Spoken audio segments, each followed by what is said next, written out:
broadcasting to South Dublin on 93.9. This is Dublin South FM. Talking about our guest, I'm moving towards the second item of the programme, and today we do have a Tom Conaty in our studio. So Tom, as I said earlier on in my intro, is a poet, a full-time poet, a professional poet who has been published 3 times, and this is his third book. And it was published in 2023, last year, Revival, by the Revival Press, and it is called The Drawing on Memory. And it's an interesting poetry book. Tom will tell all about, first of all, himself, the process of going through publishing this book. And it's a paperback book, and it's available. And we'll talk about it, where it's available and where you can pick up your own copy and things like that. But first of all, I would like to welcome Tom. Most welcome to the programme, and thank you very much for coming into the studio. Thank you very much, Siraj. A pleasure to come in. Thank you very much for inviting me. Not at all, not at all. We try to actually do from time to time this, the literary flavour of the programme. And you had been obviously writing poetry since a very early time, since the college days, the school days. Yeah, even before that, Siraj. I remember my first influence was my father, who had committed to memory many, many verses. And I can imagine when he was in school, there were very little textbooks. So they learned a lot of history or historical facts or many things by memes and memory. I do remember in my own primary school, going, Manchester, Bolton, Bury, Rochdale, Blackburn. That was the cotton. And, it rhymed. Leeds, Bradford, Halifax, Huddersfield, Wakefield, Dewsbury and Barnsley. But when he was in the pub having a drink, he could recite long tracks of historical ballads. I remember him, sort of addressing Brian Boru's address to his troops at Clontarf, 1014. So there was a lot of stuff was committed to memory. And I remember listening to him when he was reciting and thinking that this is wonderful, sort of big ballads, and it's got to do with memory. And I always thought that his memory might falter in the middle of it, but he never did. Well, this is exactly what happens when the early childhood memories and your parents' memories, your father's memories imprinted on you. The culture of poetry in Ireland is huge, and with the famous poets like Seamus Heaney, you have going back to Yeats and all that. The dwelling onto the actual imagery of the place you come from and political environment, the culture environment, the people. What was your speciality in terms of what draws you into the actual reflection in the poetry? Well, I suppose the first thing is, the complexity of oneself and how one lives in the world, and what are the influences on us from birth, and how do we manage to live a full life and at the same time, realise where that is coming from. Like I always feel in a poetry collection, I would read the first poem first and the last poem, and I would see what's the calling of the poet and where's the poet taking us and what is that kind of end journey. But it's interesting because I start the poem itself with both sides. It's about oneself, and who am I when I'm at home, and who am I when I'm away? The answer lies in neither, but both, the settled and the stray. And we have that private dimension to ourselves, and we have the one that takes us off into the world of the imagination and to the otherworldliness. And as you were saying in terms of influences, I would see the otherworldliness being the landscape and what is around, what is said or unsaid. And this book, Drawing on Memory, is I suppose, looking at, how we make our mark in the world.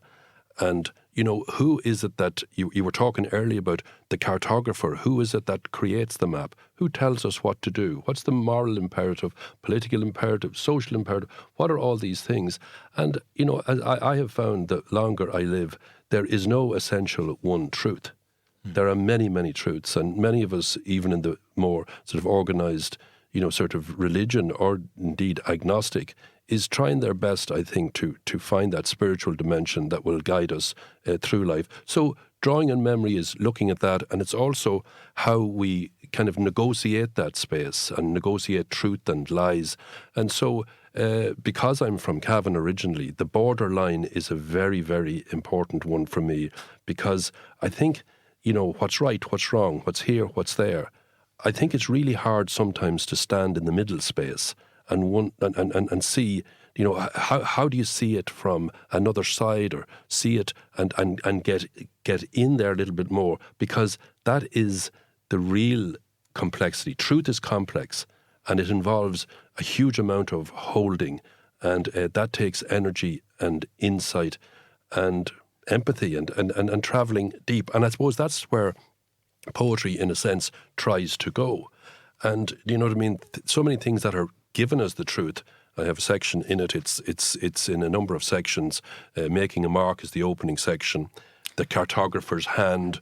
Then there's Borderline, which deals with the border. And truth lies here. The many people that speak out and say, well, this is the truth. And one has to always kind of, sort of filter that in many ways.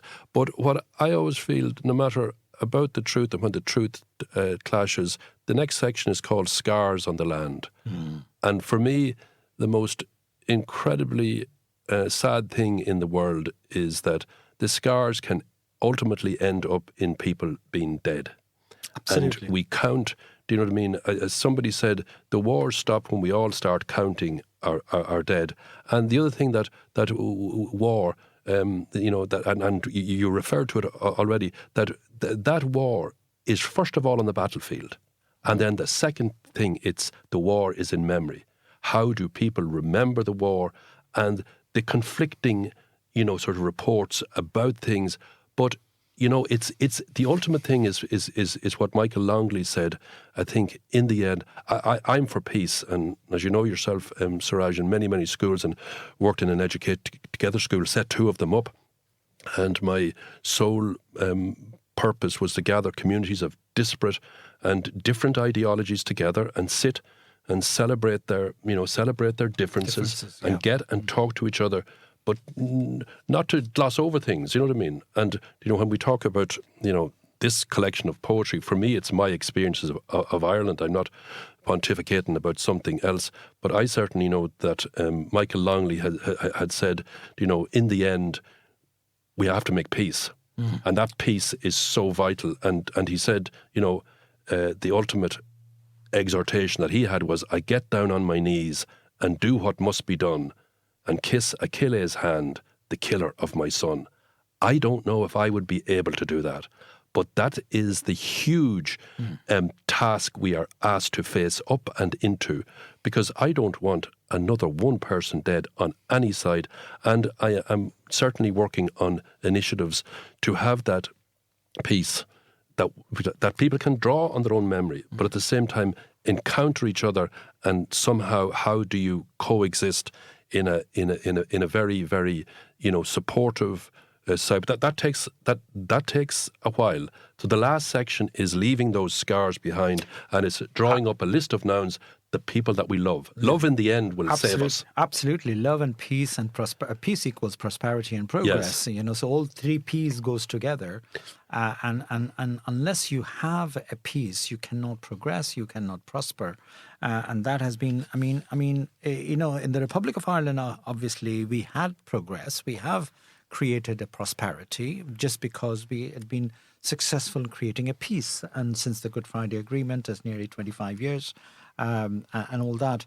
But please do read your favourite poem. Yeah, I suppose a little bit from, just a flavour from each section. Obviously, we could talk for hours about, about some of this. The programme is only an hour. And it is, which I will take the one on in the opening about making a mark. And sure. In this Making a Mark, I worked with a filmmaker, Yvonne Cullivan, and she worked on, I suppose, oblique strategies of how she would film a small town, Belturbet. And it was very interesting what she did with it. But it also, she filmed a bridge that was blown up so often.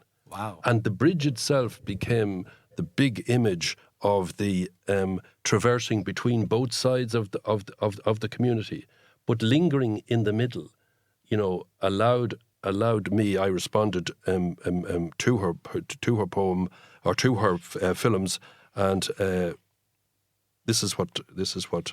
Sure. It was called The Bloody Pass, and it was: clay holds the bloody pass, water washes it down, and the red seeps through a menstruation of light through stained glass windows of high and low churches, where people at prayer in different pews hold rosary beads, books of common prayer as touchstones to the glorious and sorrowful mysteries of a town on a river flowing north across a border to the sea.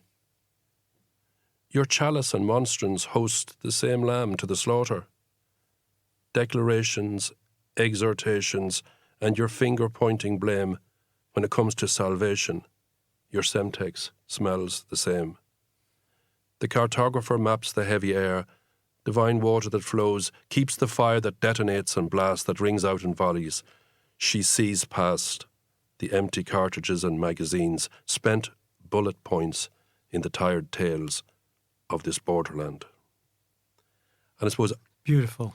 Yeah. I saw the filmmaker as almost like a seer and a sage that could see beyond, the normal kind of discourse or people, shouting above each other. But in the end, Siraj, in that particular place, there was two young children, teenagers, were killed in a bomb, and it was one of the, I suppose, first experiences that our side of the border had of the terror and the reign of terror that takes place in these places. But I think what it did more than anything else was to realise that people had to traverse that bridge and go and try and sort out what was, keeping them apart. And I found that very useful. Being a Catholic, growing up as a Catholic, I stood outside the gate of a Protestant church with my father holding his hand because he couldn't go inside the gate. That was, I was going to ask you, the it was- experience of growing up there as a Catholic. It was, Would the border church, the church would be a Protestant yeah, church? Protestant church, and his good friend had died, and he couldn't cross it because of fears of excommunication by Catholic diktat. And as a child, that was very peculiar to me that he didn't walk inside the gate. Yeah. And the other one was that as we came home from school as kids, there were kind of flagstones outside the Protestant church, and we used to hopscotch.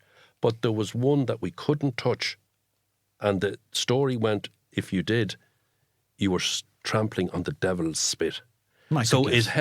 it held the story or something that was the lie that was held, kept you away from it. But as you know from Educate Together schools, I took over a school that had burnt down. Half of it went to Rathfarnham, the other part to Inchicore, Crumlin Educate Together school, through very difficult times and people who had a lot of difficulties, socially and drug related, and I worked with a great community, and it was the forerunner of what now is Griffith Barracks School, and the other one was Lucan Educate Together School, where we got many people of different nationalities to bring in clay from their gardens and hand print it, and so we had the beautiful thing of Christian hands, Muslim hands, Jewish hands, people who were from all sides of, and who believed in nothing, and we put it into clay, into a garden that helped grow the native tree, Laucon, the elm of Lucan. And Wonderful. there was beautiful conversation then about it to try to get it out of the the antagonistic kind of speech. But Going back to your book, it was published in 2023. Was it difficult to get it published, the third copy, or was it? Yeah, I the Limerick Writers Centre are just a wonderful publishing house, and Dominic there was really, really receptive, and I was trying to sort of sell my own wares by saying, look at that. From Cavan originally, I had a natural affinity with Limerick because the Shannon rises in Cavan and goes out to the sea in Limerick. So he was very good, and he came to Rathgar for the big launch there, and it was launched in the town hall in Cavan. The Cavan Arts, was very, very supportive of it, and in terms of sort of like doing reaching out to the public out there. Is the book done well? Are you happy with The it? book has, which, you know, for a book of poetry, I think it's sold 500-600 copies. Wow, So that's a good one. that's a lot for a poetry book. Yeah. And it's available in Rathmines and Hannah's, and just to mention that, just like, you know, the radio station here is just so supportive of community. Same with Hannah's. Hannah's Bookshop is incredibly supportive of local writers. Rathmines, in Rathmines, and they support and they talk to people when they come in about books, which is a lovely thing. Lovely, yeah. I mean, this is all about, I mean, as I said, any book, whether it's fiction, non-fiction, and especially the poetry is the hardest one to actually reach out to people. And those who are into poetry, I have a friend, Fiona Bulger, she's a full-time poet as well, and she talks about it often, about how difficult it can be for a publisher. So my congratulations, and wonderful and well done. As I said, the third book. Is there any fourth book in the making? There is at the moment. I'm actually doing a translation of a short story by Magriana, an Irish writer. Because the Irish language is so beautiful, I couldn't go prose to prose, so I translated it into English poetry, and I'm looking at the possibility, possibly, of a short film around that. But it's a wonderful, wonderful story written during the famine of a man who comes across one of his own in the house who's dead, and the whole story is like of Greek proportions. He carries the body across the parish to bury the body in sacred ground. And I thought, what a motif for, you know, our individual, communal and collective grief at the moment, because the world, it seems, is just in chaos. Do you know what I mean? Oh, and absolutely. we need to look after each other, you know. Absolutely. You're talking about that. It's you know, the current situation which is going on at the moment. The Simon Harris, the new Taoiseach, and the making is talking about the new legislation on immigration, and we've been going on there as well, that we have to really look hard on our immigration policy and the new arrival, and you know, and accept the European you know, immigration policy and things like that, because we do have a problem. Obviously, you know, the way the new arrivals are sleeping on the streets, we have no accommodation for them and all that. So, I mean, the society do keep changing, keep expanding. When I came to Ireland about 38 years ago, in fact, nearly 40 years ago, there was hardly anybody would like to come to Ireland, because it was a impoverished, That's right, you know, country. Yeah. With the whole country was emigrating. The educated young people, full class of Trinity College has emigrated to the US. Yeah. And so the people were literally was nothing here, and therefore now the tide is completely turned around, and it took 40 years, in fact, nearly 40 years, for the people to realize that, hey, Ireland is a prosperous country. Yeah. Let's go there. So money, you know, it's a money trail. People follow money, whether they are IT people, whether they're health sector people, whether they're... But then you have asylum seekers who are being, you know, coming from a war-torn country, whether it's Ukraine or hardly any Palestinian, you will see that. But they will come if they can manage to come. But that's another huge area. Well, I think, and I think that's important in terms of the book itself is drawing on memory. As Irish people, we have to remember, it's not so long ago since I was on Ellis Island and saw the names of Irish people who were coming for a better life because we had a famine here. And if we remember that, and I don't think we do remember it seriously enough, or is there a voice that actually speaks to that clearly? And as you know yourself, the crisis at the moment is so many people are leaving politics. But one of the things is that when truth is dressed up in some way, and it really is a lie, we have to get beneath some of those things. That was one of the things that's trying to do in the book. And there's one called appetite, which is when you're looking at somebody and you know that they're, as they say in Ireland, lying through their teeth. Do all the muscles employed to create that fake smile of yours know that they have been recruited, frog-marched for deception? Do the nerve endings and sensilla on your palm have any idea that the handshake closed on was a treacherous deal? And what of your feet when they walked away, your ears when they heard that lie? And your lips, your wondrous lips, what tongue whets your appetite now? Like, the hardest thing is for me to see the opposite viewpoint that I have myself.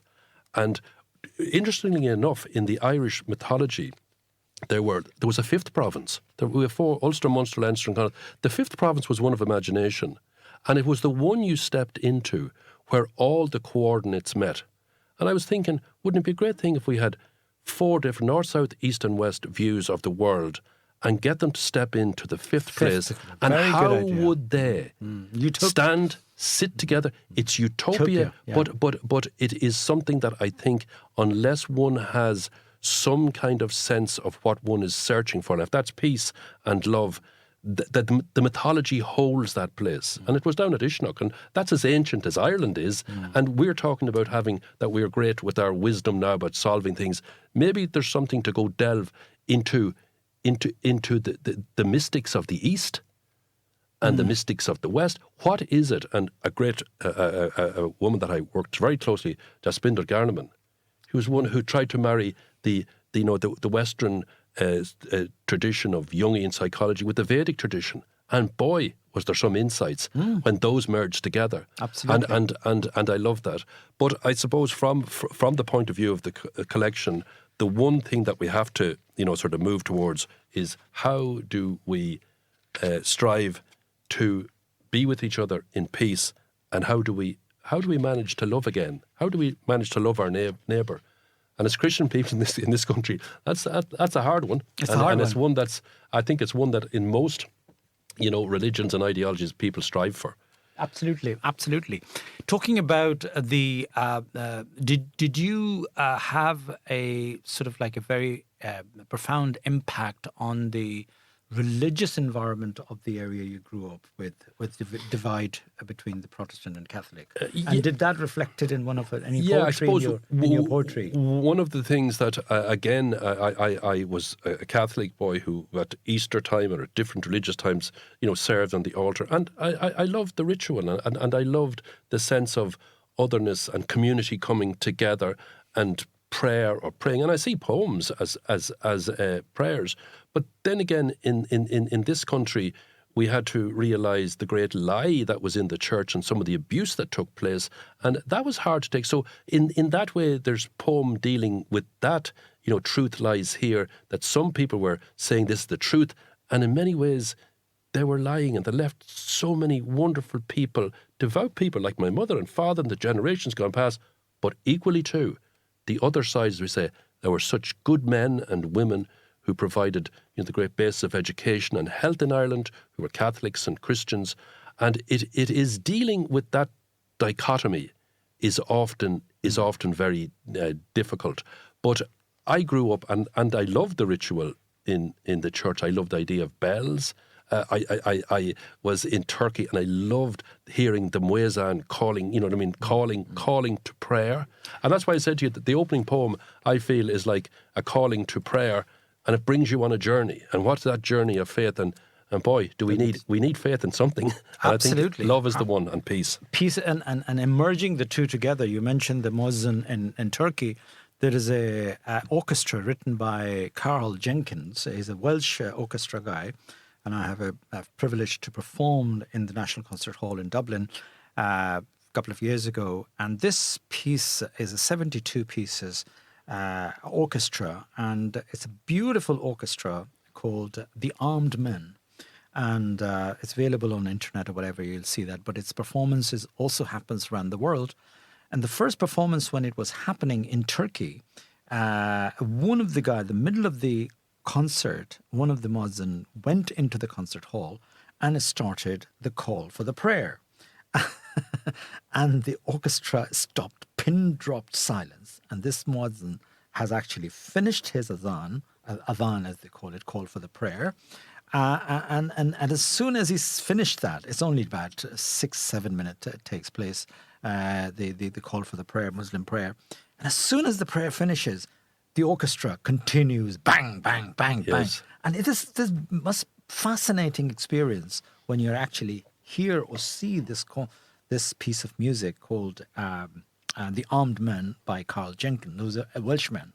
So this is the classic merger and the classic mixing of the two together. And for me, there's Irish and American, Spanish poetry, and equally too, Islamic Rumi and Hafiz and have insights that bring us, as I was saying to you before, we need the insights of north, south, east and west to go into the fifth dimension, which is poetry, which is the fifth province. Absolutely. Before we say goodbye to the audience, I request you to read the short one, the last poem of your choice, please. Okay, this one, when we were talking about love, is dedicated to my brother as well too, and he is a great man for following the lineage of the family and pays great respect to them. Indeed, if we saw the human race as that we were all one, it would be great that we could do that. But this is about swallows, because they come and they go to Africa and come back again. They even come to the same nest, not just the same wood or the same tree, the same nest. They return. Swallows. Off you go. I was 5 when I met you face to face, wrapped up in a warm cocoon, high up in the rafters of a forge one late afternoon. Your eyes fixed on me, mine looked into yours, and I could feel your wings beat, a flap, a flutter, a faltering rise, over the edge and out to the skies. Your altimeter needle wavered, your flight plan askew, your body possessed by everything new. You fell in love with the air itself, took it in, let it lift you up to new heights. Warm air currents, prevailing winds, your comrade in arms. You mastered the rise, you mastered the fall.